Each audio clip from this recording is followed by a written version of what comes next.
Olá galera, tudo bem com vocês? Eu sou o Edson, bem-vindos ao Fui no Sebo e vamos dar seguimento, tá, ao projeto Game of Thrones com esse livro aqui, que é um livro maravilhoso. Nossa, eu curti demais essa leitura aqui, tá? Estamos falando desse cara, Fogo e Sangue, tá?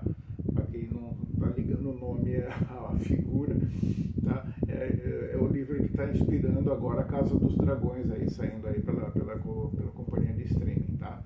Esse livro foi escrito por Martin, organizado por ele em 2018 e saiu pela editora Suma ali em 2018 também. Então temos aqui uma prequela, tá? Temos aqui uma base histórica que vai, né, dar seguimento ali nas histórias do Game of Thrones, tá? Então as histórias desse livro aqui, tá? Como está escrito, né? Está escritinho aqui. Deixa eu ver se vocês conseguem ver. Espero que sim. Se não conseguiram ver, o que está escrito aqui, resumidamente, que as histórias desse livro se passam 300 anos antes dos eventos principais de Game of Thrones, ok?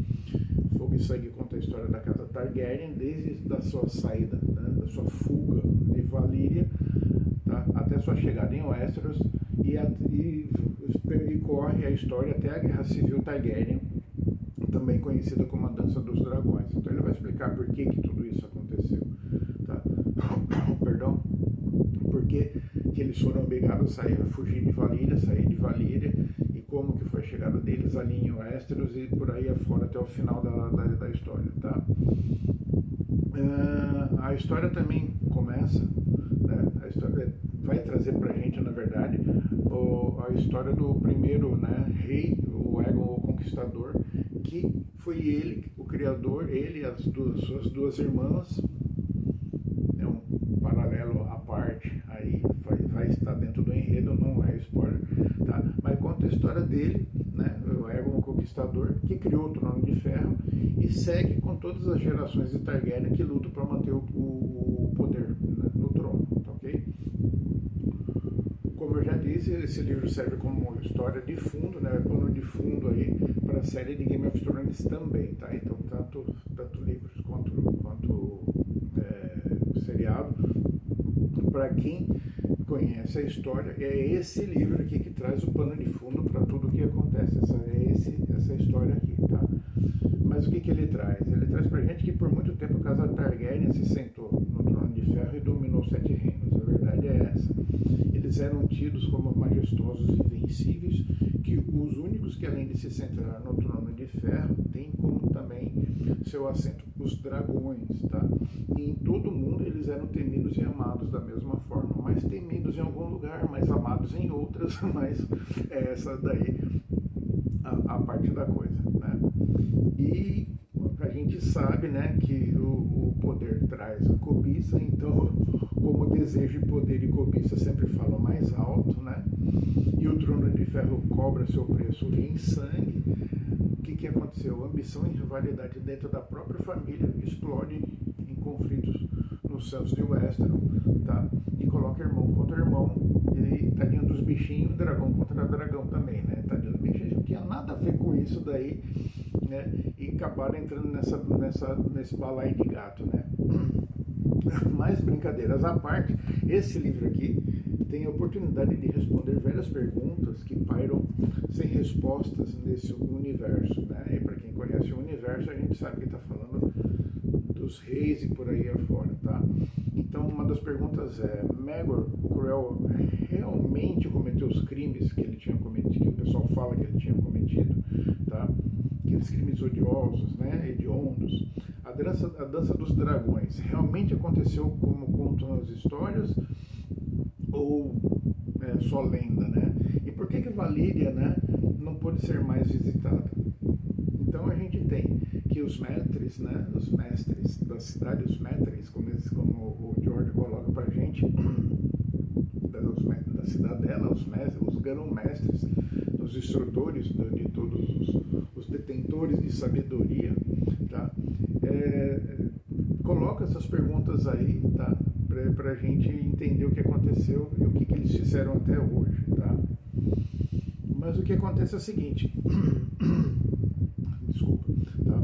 Antes que a dinastia Targaryen chegue, aqui, como vai contar no livro, né, como que isso daí vai começar a se encerrar. Então, antes que a dinastia chegasse ao final por conta da rebelião do Robert, lembra do Hobbit, lá o gordão barbudo do Javali lá, então, aquele cara lá. Então, 17 anos haviam se passado e 17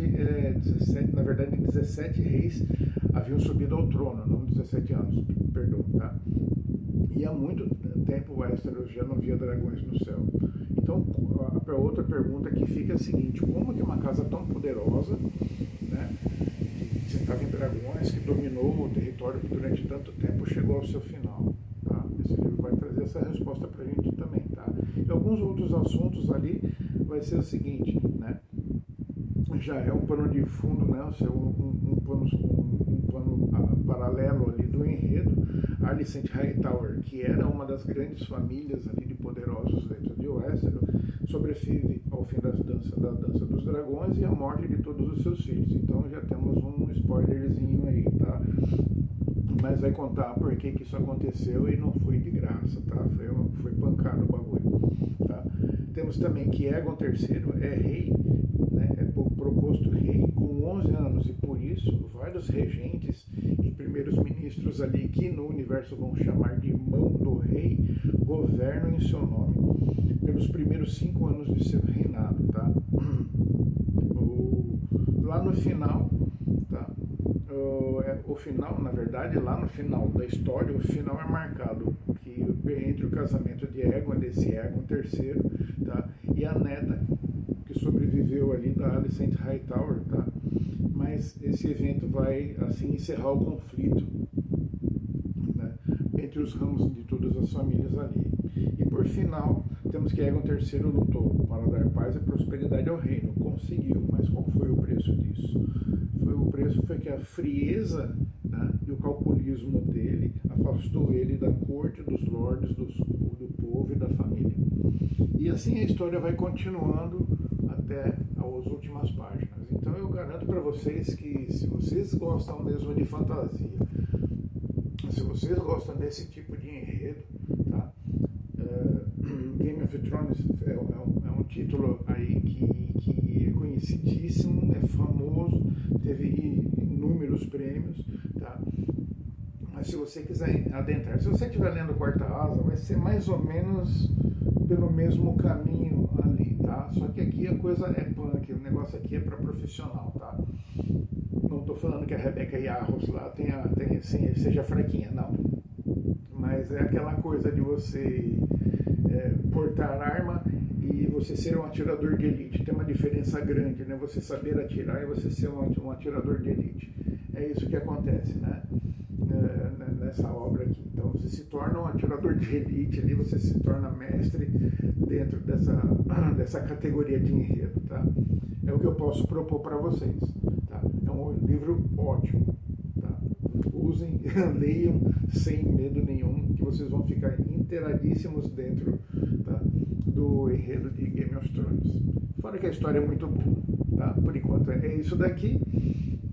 Um beijo para vocês e até o próximo.